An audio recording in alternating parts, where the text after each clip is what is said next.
Hey guys, Zim here, and today we're going to be talking about one of the most impressive looking zombie survival games I've seen in a while, and is slated to be playable within 2020, so let's take a look at it.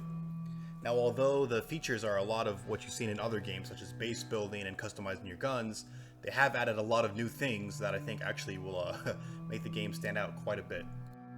Now, the first thing that wowed me about this game was the character customization. In my games, I really love being able to create the person I want to be, even though I'm not the best at using the tools they usually give. But along with creating the physical appearance of your character, you also can do a lot of things to upgrade the stats and change how your character plays within the game. Now, as you can see, you can select different occupations, which is basically what your character was before the zombie apocalypse happened. You can pick between firefighters, doctors, farmers, and more, and these are going to affect what you spawn with into the world, and also it will affect some of the perks and stats you'll have at the start. And as you can see, also you can select additional perks, which is an amazing system I always love to see in games, which is basically a perk point system where positive perks will cost points, and you can add additional points by taking on negative perks, which will affect you, such as maybe you'll have to use more food to stay full, or you'll take more damage from getting hit in certain spots of the body. Now, I do think this system is going to add a huge amount of flexibility and give you just options to go back and create new characters and try out different styles every time you want. So another system that caught my eye is how base building works. Basically, you move up to a building and you claim it for yourself. And once you claim it, you can put light fortifications around it, such as wooden walls and things like that. And you can place planters to grow crops and put your storage equipment there. And basically that building is going to become your base. You're not really creating these normal buildings that you'd find in like Rust or like H1Z1. You're going to be building around another object already within the game. And I think that helps create the immersion factor a little bit more, where you're always working with designed buildings and you have to just work with what you got. You can't just create a massive fortress.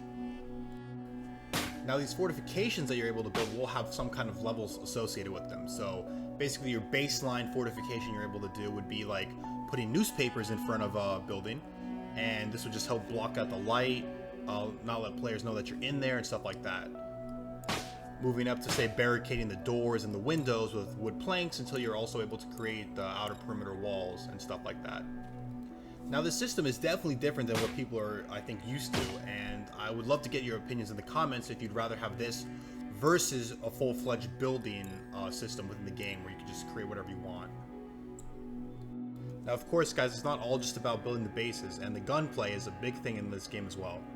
So with customizing your guns, you're able to load different things onto them, such as scopes and different attachments like that.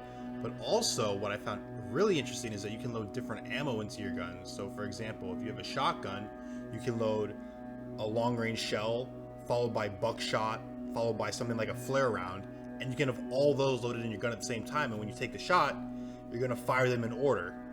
And that seems like a very interesting system. Along with that, shooting from the hip is not going to use a spread mechanic like a lot of games use. It's actually going to be based off of where your gun is pointing with like your idle animations or your running animations, and they're going to try to approximate where that would line up in the game world. Now, I'd like to see how accurate your gun stays in these positions, because I enjoy when you have to take your time with your shots, line them up, and you have that slower gunplay, but we'll see what they do with this. Now, hopefully, guys, through these clips, you're able to see some of the details that these developers have added. This game has had a pretty extended development time from about, I believe, 4 years so far. And during this time, they've added a bunch of things to the game, so let's take a look at what else they have.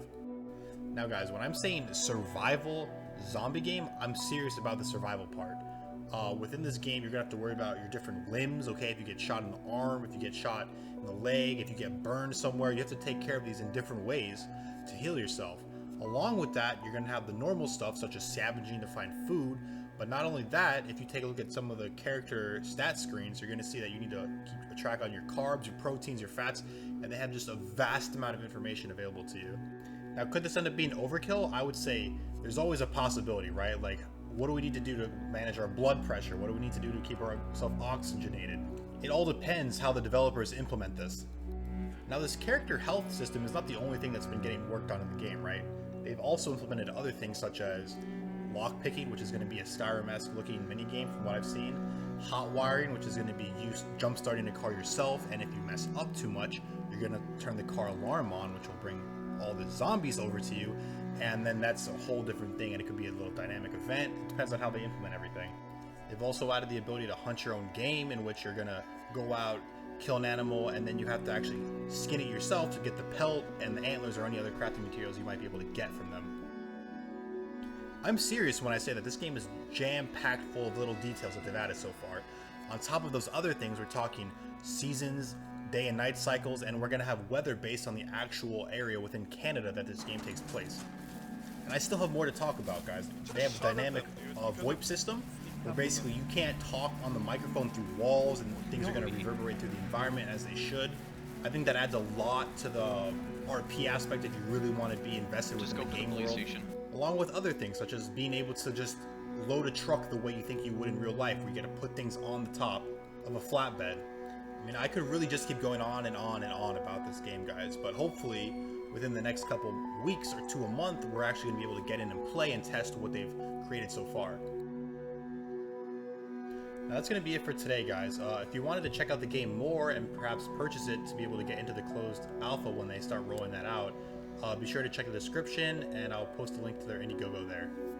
And if you guys want to see more Dead Matter content, be sure to check back and subscribe.